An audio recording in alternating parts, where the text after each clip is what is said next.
Okay, thank you for joining our debate. We'll be discussing the medical model versus the behavioral model. Before we begin our debate, I would like to introduce our group members and each of the roles that we'll all be holding. To start out, my name is Jordan. I'll be the introducer for our group. I'm going to provide some information on the history of each sides, and we'll also take part in discussing the pros in regards to the behavioral model. The debater for the medical side will be Tricia. She will be providing the main arguments for the medical model, and she will provide arguments against the medical model from Sarah. Amanda Thick will be the debater providing arguments against the behavioral side of this debate, and Kelsey has taken on the role of the fielder. She'll be providing rebuttal arguments and asking some questions at the end, as well as a small summary once each argument is presented. There'll be questions at the end that anyone can ask or answer, and the audience will also be able to participate at that time. I'm going to start by discussing the history of the medical model. In 1653, it was thought by many people that observed maladaptive behaviors that they were just acts of the devil or demons that took over an individual's body. Hundreds of years later, William Cullen developed the term neurosis, and him along with another neurologist postulated that the deviant behaviors were actually caused by a glitch in a person's nervous system rather than the so-called demons that were once speculated. A psychiatrist, Dr. Lang, had coined the term medical model in 1971 when a discovery was made showing that bacteria named Spirocrete was the cause of maladaptive behavior in people that were diagnosed with syphilis. After this happened, it was finally determined that the medical model was useful for understanding these abnormal behaviors that were being presented. In the 1960s, the treatments that were used under the medical model consisted of psychiatric drugs, psychosurgery, and electroconvulsive therapy. Many people with mental illnesses, despite what they were treated with similar drugs due to the fact that they were cheap. Symptoms reduced very quickly, and then the downfall of it all was as soon as they were stopped, all of the symptoms came back rather quickly. So really it wasn't solving the problems, it was just covering them up for a period of time. To jump over to the psychosocial or behavioral models, they were developed over time, and Watson was actually the beginning of it all. He was able to convince psychologists that behavior is explained by the nervous system, and because of this realization, they were able to start explaining the importance of conditioning, which was introduced by Pavlov. He said that basically all behavior was reflexive, and if you wanted a desired behavior, you could present stimuli to an individual that would increase the frequency that they would respond and continue responding to the same thing that you wanted until they were conditioned to do the behavior that you desired. This is when reinforcement was evolved, basically, and over time it was Watson that had linked it all together and said, due to the stimulus that was added in, this encouraged behavior to happen more frequently. Individuals should be shaped and they can be conditioned to behave in a desired way. And that was pretty much the beginning of all of behavioral therapy and where it all started.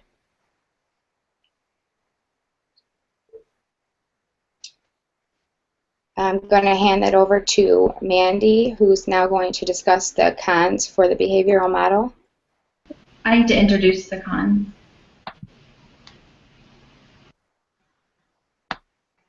Okay.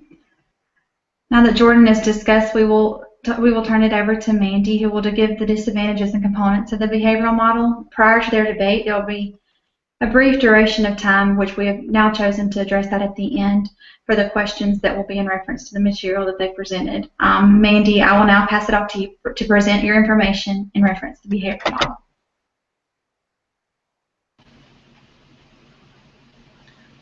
I wanted to take a minute to talk to you about aversion therapy.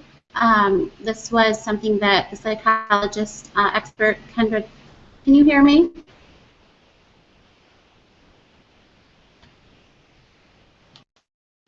Sorry, I wanted to make sure you guys can hear me.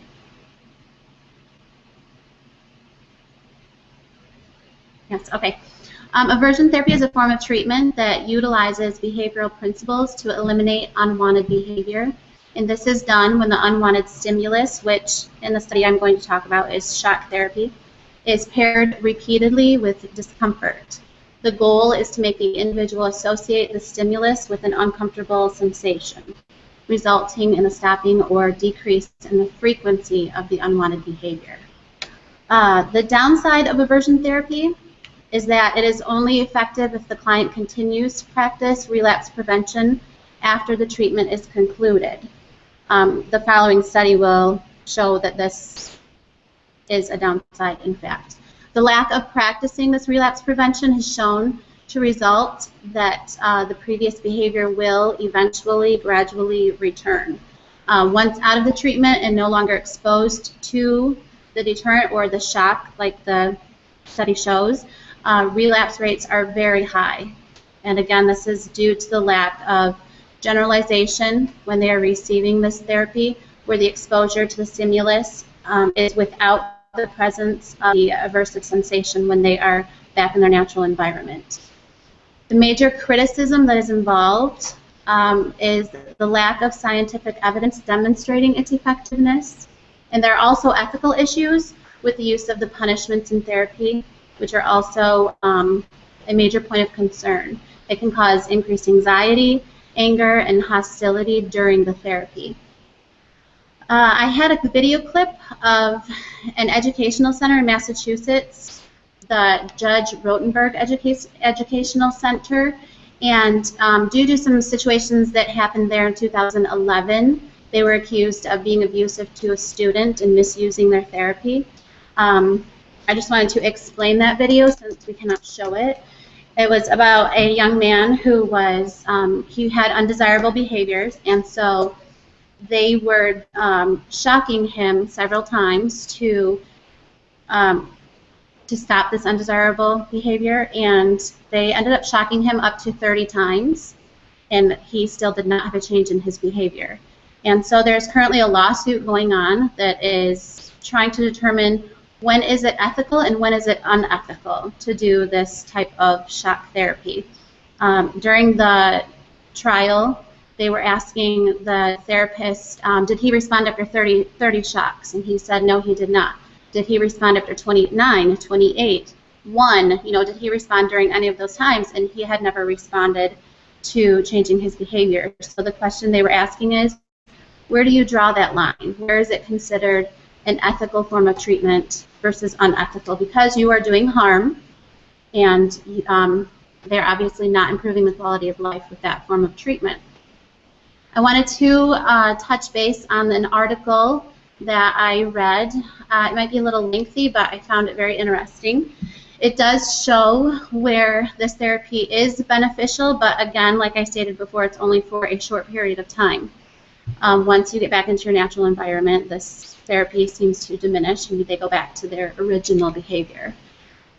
Shock therapy is used to decelerate problem behavior for children with autism. It is normally used as a last resort when other therapies are not making a difference or are not working. The article that I read was called Generalization of Punishment Effects. It was a case study by J.S. Birnbauer. And in this particular study, there was a child named Mike, and he was actually, I think he was 14 years old. He was allowed to be observed in his natural environment, which is not normal, but because the nature of his problem did not occur in the presence of observers, he was very sneaky. He was biting other children when no one was looking. He was allowed to be observed in his natural environment. He would also destroy furniture, tear clothing. He would break bottles. He would break anything he could get his hands on. And so as a last resort, instead of being put in isolation when these situations occurred, he was eligible for shock treatments. They tried to tell him the phrase "don't" before they would initiate the shock, and so that he would then learn that "don't" was paired with something that was painful. The hope was that he would experience generalization farther and include the target behavior of no biting. Just some background on him, his daily activities were, so you get an idea of what his personality was like. He stared into space. He played with specks of dirt or paper in a repetitive fashion. He avoided interaction with his peers. He would move away from them. He had no functional speech. He echoed everything. When food was used as a reinforcer, he did use language. And his family would say he knows what you want him to do, he just won't do it. The problem with Mike was that he was biting other children. And what he would do is bite them at the base of their fingernail in an attempt to bite the tip of their finger off.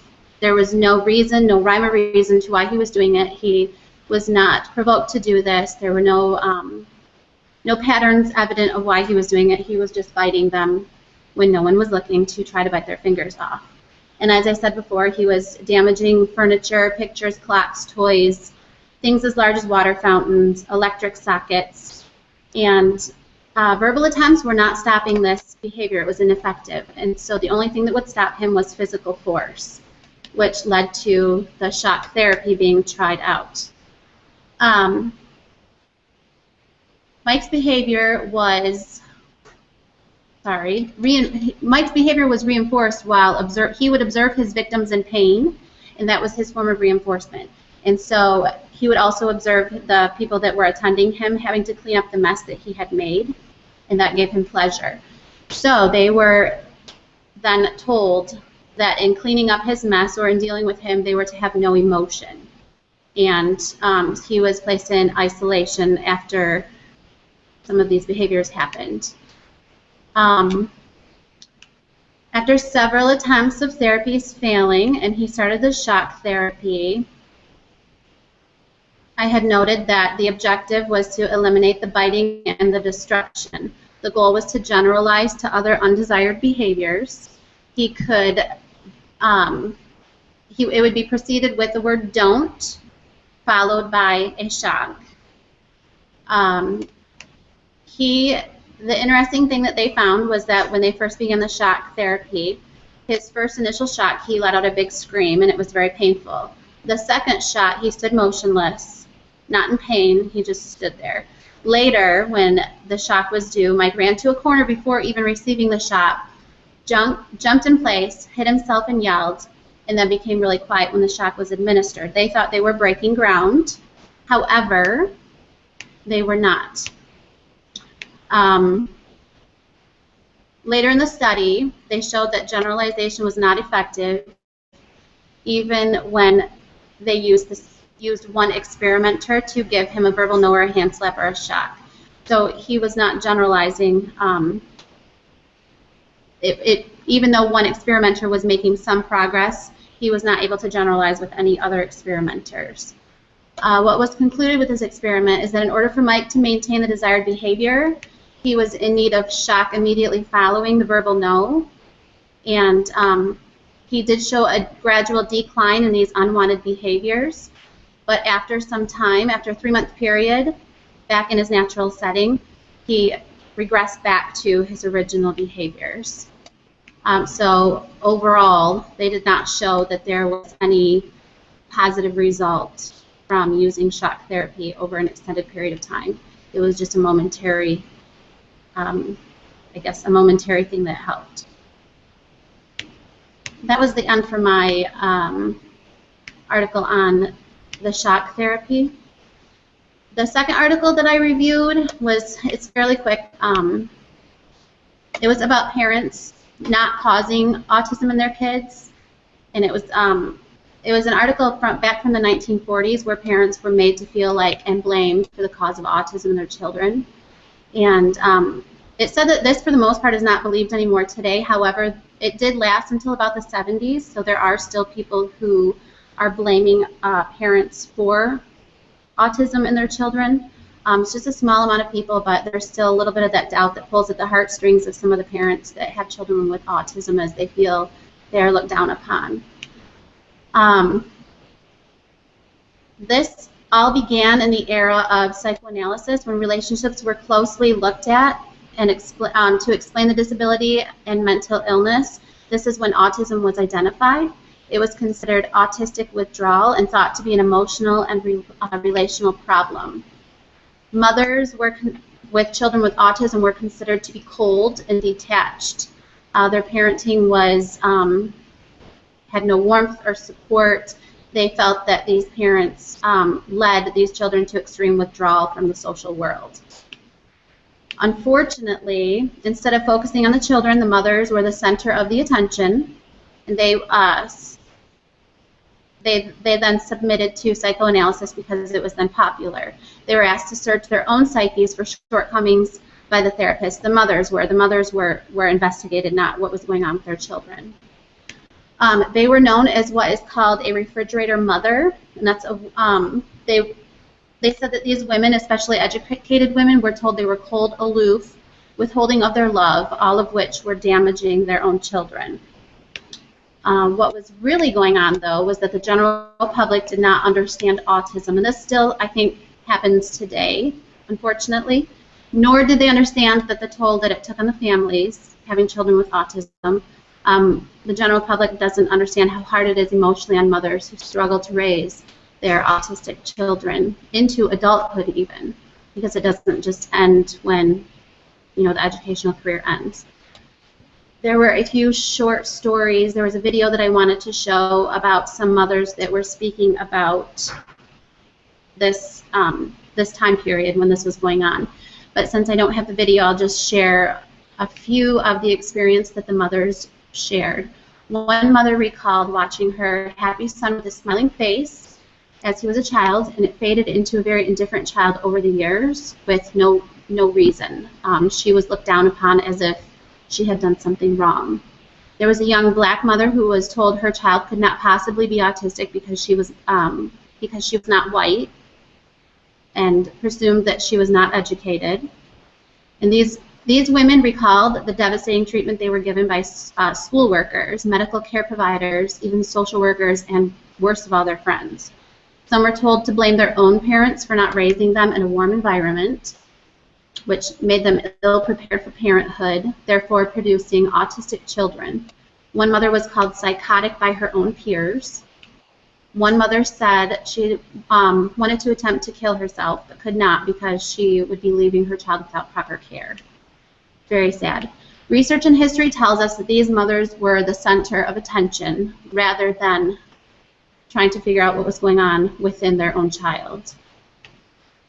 The research said that mothers from this era are still angry and bitter at times, as now their children are adults and still quite seriously severe, leaving them worry about their child who is now an adult, leaving them worry about their future. And I feel it's sad that mothers today are still looked down upon and blamed for their child's autism, whether we want to admit it or not. And then I just wanted to add that the problem with resorting to blame is that precious time is lost looking for potential realistic causes when we are blaming and focusing on the wrong situation, when we're focusing on the parents. It's really not the parents that are to blame. And then I wanted to just add a quick note that there's not a lot of research out there for parent-child interaction, not a lot of studies that are done, and I just personally feel that that would be a good subject to look into in the future. And that is all that I have. Okay, we have now heard the deliberation of the factors between the behavior model, the disadvantages and advantages. We will now turn to address the adverse features that are established in the medical model. I'll turn it over to Tricia, who will address the advantages associated with the medical model, and she will be followed by Sarah, who is sharing the disadvantages that are associated with this model. Tricia, I'll turn it over to you. Thank you, Kelsey. So the first point that I want to bring up tonight is about comorbidity. And from the US.gov website, we can define that comorbidity is the occurrence of two or more health problems. And this has emerged as a major clinical, public health and research issue over the past few decades. Right now, mental health problems are seen as patterns of behavior, and they're associated with significant disability. Distress, loss of individual freedom, or adverse events such as death, and this comes from dysfunction within the individual. The problem can encompass a wide range of behaviors, including substance abuse, mood disturbances, anxiety, and disturbances in perception. To me, this is where the medical model really comes into action. When people are inflicted with comorbid conditions, sometimes their symptoms like irritability, aggression, and self-injurious behavior are too much for them to bear. Imagine your child living under these conditions. Imagine watching your child all the time live like this. So through some research, we found that there's a medication called risperidone, and that's been approved by the United States Food and Drug Administration, and as a medical treatment for individuals with autism, specifically to treat irritability. The Autism Network of Research Units of the Pediatric Psychopharmacology conducted an 8-week, double-blind, randomized, multi-site study to evaluate the effects of risperidone and that it has on challenging behaviors in children diagnosed with autism. All of the children that were in this study, they were the ages of 5 and 17, between the ages of 5 and 17, and they were tested for different like aggression and irritability. But I just wanted to point out that on a scale for irritability, the risperidone group scored 69%, that they did well with it, and only 12% of the control group was the other effect. I did have a video to watch as well, and so since we can't do that, I would just like to say that the video was of a mother who has a child with ADHD that was 6 years old, and she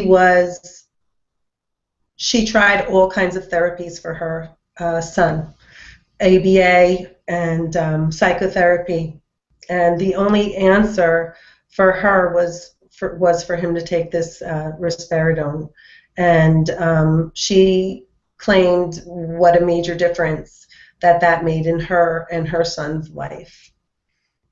So that's one of my pros for the medical model. My next one is that there's a large number of participants in studies for these kinds of studies, and so that means that they're relevant. There was a study by polling, and that stated that there's been dozens of studies that have examined the effects of various psychotropic drugs, which is one like risperidone, in people over the past 20 years. Some studies have even assessed the drug effects on the directly observed behavior. Research has also shown improvements in stereotypic behavior, hyperactivity, tantrums, aggression, and self-injurious behavior. And the risk-benefit ratio is favorable especially for risperidone. Maybe there's another study that has to do with older people where that drug is very helpful for people with dementia. And it's also been reported to have very low adverse effects in people with schizophrenia. So there's another pro. So my last point that I'd like to bring up tonight about the being in favor for the medical model is cost. So pharmaceutical interventions is a lower cost for treatment. Pharmaceuticals can be less of a financial burden compared to the psychosocial or behavioral model. Many medications are cheaper than the cost of other interventions such as behavior treatments. Some insurance companies cover cost of some behavior treatments such as applied behavior analysis. This coverage does not include all insurance companies and therefore leaving some families without anything. These families live with the burden of having to pay out of pocket for behavioral treatment for their children, which becomes very costly, and we'll talk about that in a minute. So the use of medications to decrease these challenging behaviors are probably the most cost-efficient way for a lot of people. And in addition to the lower cost of pharmacological interventions, it's easier to implement than it is to get your child to behavior analysis every day. So as I was talking about cost, it's been known that behavior analysis services are very expensive. And according to the speciallearning.com, depending on the amount of hours per week, the range to pay for applied behavior analysis is anywhere between $5,000 and $20,000 a year. If you're using a full-time professional staff, that can be upwards of $50,000 a year. This takes money and time from parents that they may not have. Another thing that it affects as well is tuition fees for school can go up to $16,000 to $20,000 a year. And some people do receive scholarships though, but some don't. So, you know, as a closing, I'd like to just say that for comorbidity purposes and for cost, and just to have the benefit of knowing that there's many people that are in these studies that the medications do work and they do have low risk is my defense for the pro-medical side. Thank you. All right, my name's Jordan. Once again, I'd like to just chime in with some points I'd like to make in support of the behavioral model. I did some research, and I'd like to begin with the Sunland, Miami case, which basically was the start of everything that made ABA and behavioral models as ethical and professional as it is today. The events that happened in Miami, while they were very unfortunate, you know, there was abuse and problem after problem and accusation after accusation of what these so-called professionals were doing to their clients, and once it was investigated, to see all the harm that was happening, as sad as it was, it actually led to the Blue Ribbon Committee, which actually provided us with laws and these code of ethics and all of these procedures that we have to follow in order to remain ethical and to ensure that professionals such as ourselves will treat our individual clients with the utmost respect and ensure that nobody is endangered going forward. The code 2.0 in the Code of Ethics mentions you have to treat the client with respect and do what's best for the client, regardless of if aversive punishment helps a client. You just can't do that. You can't hurt them regardless if that's what's best for them. That's not the safest method, and that's not the method that should be taken. The Wyatt versus Stickney in 1971 is what made it clear that the behavior analysis had to have complete responsibility to the individual that was receiving treatment. ABA has been backed by evidence-based studies, and behavioral modification has shaped many individuals with ASD into functioning members of society. In reading an article by Dawson, he quoted, "If you're against ABA, then you are for institutionalization. If ABA is criticized and children are destroyed, autism is incompatible with humanity. You're either autistic or you're human. If an autistic is deprived of ABA, then he will end up being thrown to the floor and sat on by attendants in a group home." Just going to show how strongly someone could feel about an individual with autism on the spectrum of any level. They are going to succeed if they receive this ABA. They are going to benefit for them. They are going to become a part of society in the most normal way possible for them. And really, if you disagree with that, what he's saying is basically you're just willing to throw them in a home to be taken care of or drugged up with medicine to subdue the side effects that they have, but they're always going to come back when those medicines go away. Another study I'd like to discuss is some research that was conducted at UCLA in the 1970s. It was regarding the transformation of inadequate and inappropriate behaviors of children. Dr. Lovaas supported the research, and he became quite involved, actually. The interventions showed beneficial and necessary for many reasons. One of them being parents with children that have autism. Due to the behaviors that their children were exhibiting, they experienced emotional distress. They were disruptive, and their families were judged by others in society, and their children were judged by peers. Basically, these behaviors that their children were experiencing, they were standing in the way of their ability to become functioning people and normal children in a classroom. These observers that were part of this study made comments after seeing the 2 years difference between the start of ABA therapy and the end of ABA therapy, said, I mean, they were two different children. It's almost unrecognizable. These kids weren't even be able to be distinguished from the neurotypical children that were in their classes.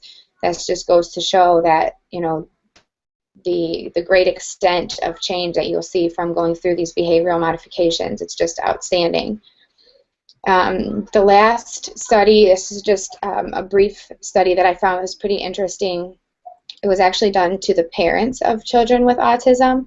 It was basically to prove the effectiveness, or what their experience was regarding the effectiveness that their children received after their therapy had been completed. They said, while the program does take a lot of time and involvement, and it's very straining on relationships and families, these parents have agreed that it has been proven effective, and their children have become much more advanced because of it.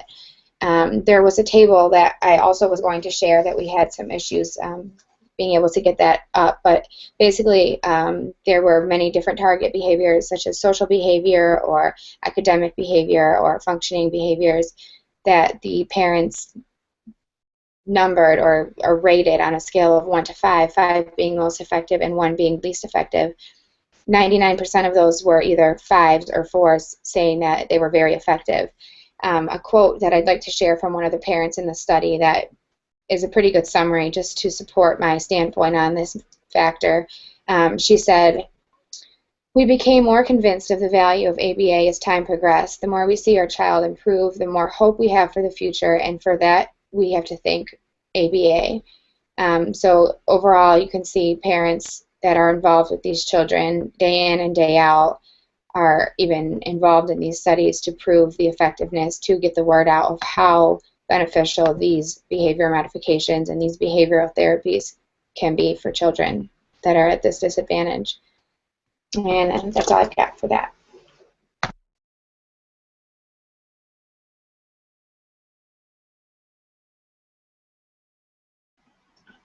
We will now turn it back over to Sarah to present the rest of the material for the medical model. I would like to talk about the con side for the medical model. In regards to what my opponent, Tricia, said,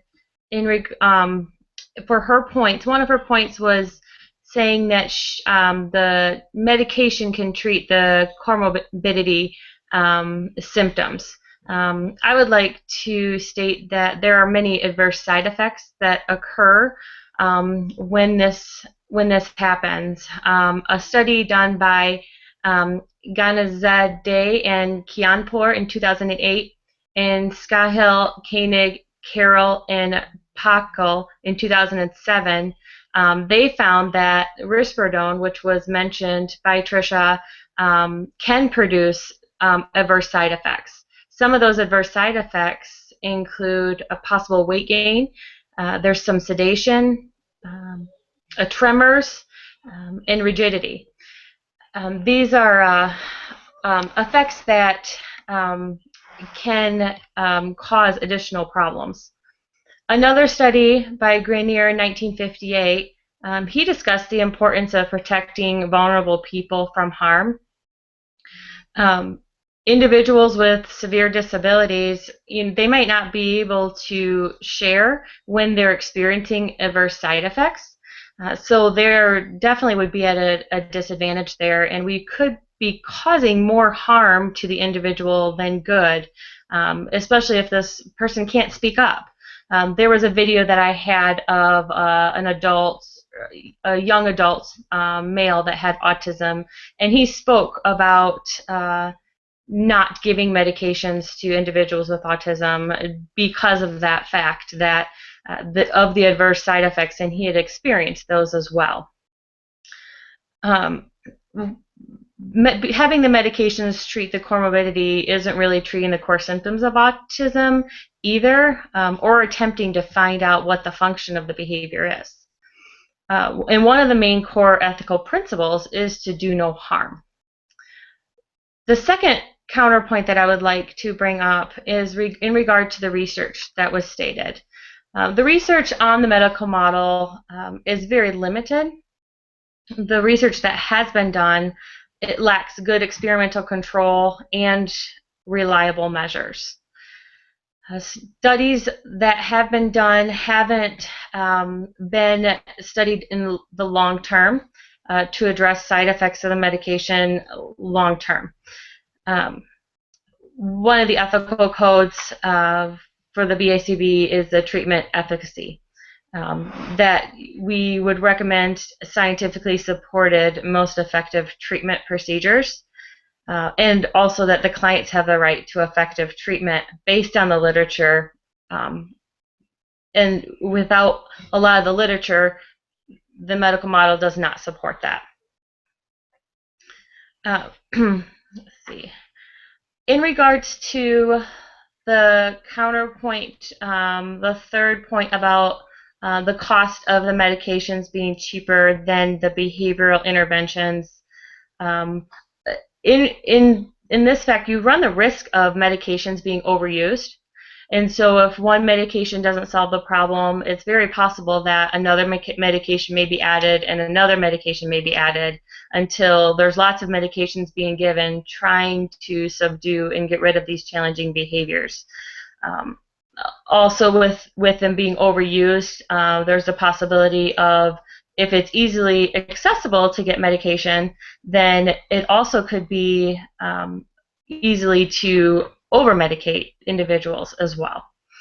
And it also, with those adverse side effects that I talked about initially, there's dangerous, it could be dangerous for long-term medication use and those adverse side effects. Those are my points to the medical model. Okay. Now that we have heard both sides of the platform, the debate between the medical and behavioral model about adaptive behavior. In the initial platform, we heard from the behavioral side from Mandy and Jordan discussing the advantages and disadvantages, and then this was followed by the inferences from the medical side of Tricia presenting the pros of the medical side, or the advantages of the medical side, followed by Sarah presenting the cons of the medical side, and some of those being the impact of the side effects of the drugs that are prescribed, and as well as lack of the empirical evidence, and then the comorbidity and the other cost benefits and such. And so now that we have discussed that, the last area will be of ethical challenges. We will now turn this over for questions. And one of the first questions that we will address is, and to remind everyone, the questions are open to the audience. Anyone is welcome to discuss. So we will turn over to the first question being, what is your idea of a good approach to treating the maladaptive behaviors? I would like to take that one and respond. And it goes along with what I had just said. It goes to the ethical code of treatment efficacy, that we would use scientifically supported, most effective treatment procedures that have the evidence base. So this could include functional behavior assessments or a functional assessment, whichever one is needed. But I think we need to go back based on what the literature that has the best evidence-based research for how we are treating the maladaptive behaviors. So as long as it's the empirical base and has a lot of good reviews and whatnot, that's what you were saying. Okay. Anybody else have any answers for that question? Anybody have any opposition to that question? I would like to add to that. I felt that the behavior therapy that we spoke about would be a good treatment for maladaptive behavior because it's based on the idea that a maladaptive behavior is learned, and therefore an adaptive behavior can also be learned, where rewarding good habits can discourage bad habits, and the goal would be to teach new behaviors. And so in order to minimize or eliminate problem behaviors with things like modeling or social skills training, I feel that the behavior therapy would also be a beneficial type of treatment to help with maladaptive behaviors. Okay. Anybody else have anything to say on this question? All right, we will now turn it over to question 2. And question 2 is, under what conditions should a behavior analyst refer a client for medical treatment? What are the ethical obligations in considering these conditions? It is open to you. I would say that a quick answer to that is when a behavior analyst is working with a client and she notices or he notices that there's something not quite right with their client, and they can tell because they've been treating them for so long that might be a reason why they would refer to for a medical consult. Okay. All right, so you're saying due to the history of it. Anybody else have anything to say? Any codes that can support this? I don't have a code to support that, but I would also like to add to that and say when a treatment that you're using isn't helping to improve the quality of life for that child, then there are instances where medication or some sort of medical something is important to help to alter that child's behavior. You know, if what we're doing is not improving their quality of life, then we are then able to take the next step ethically to do something to help produce a better life for that child. Okay, very well. So we'll move on to our last one. What are the ethical concerns as it relates to aversive, such as the shock therapy that was previously mentioned? I'll take that one if no one else wants to. As I mentioned before, the most important core ethical principle is to do no harm, and so right. I think that is probably key with that one. And then again, must improve the quality of life. I mean, if using a shock therapy is not going to give you the results that you are looking for, if it's not going to rid of or diminish those unwanted behaviors, then you're not doing anything to improve the quality of life for that person. You're just causing them, pain for the moment. And based on the study that I read, not that all of them are this way, but based on the study that I read, it doesn't improve the quality of life for a very lengthy period of time. And I also wanted to add about treating others with care and compassion. I know that they monitor how much of a shock that they use, but you're not always, if I could have shown my video, it's not always using care and compassion. The treatment is a last resort, and so I think that that's kind of a touchy subject also. You also want to make sure you're using the best interest of the client, because that again, that is a last resort. That's a last resort treatment. So if you're not using the best interest of the client, then that is also of ethical concern. It's affecting all those principles that come into play. Anybody else have anything to say? I'd like to jump in on that, just to piggyback a little bit on what she said, is that also the ethical code 4.05 is reinforcement versus punishment procedures, and that we really should be using reinforcement procedures whenever possible, as much as possible, before using punishment procedures. And if we are using punishment procedures, we also need to make sure that we have some sort of reinforcement worked in with that, and it's not just punishment, because that's not effective. Exactly. Very good point. All right, is that all the questions we have? I just wanted to add one more thing about that as well, because there's a lot of literature that I read, and this was more in the past, about electroshock therapy. And back in the day, it often went, or it often occurred without consent from a relative or the person that it was happening to, and that would apply to one of our codes in the 3.05 area, I believe. And that's a big concern too. I don't know that it happens that much today, but it was a big concern back in I think in the 60s and the 70s, maybe even earlier. When that kind of go ahead. That kind of falls into place with what Mandy was talking about, how it does affects the parents, the role of the parent as well. Yeah. So, okay, that's great points, guys. Great points. So is that all the questions we have, or answers we have? All right. That looks like that concludes the rest of our debate. This is Mandy, Jordan, Tricia, Sarah, and Kelsey concluding our debate on the behavioral and medical model of maladaptive behaviors. Thank you for listening, and we hope you have a good evening. Thank you. We just need to end.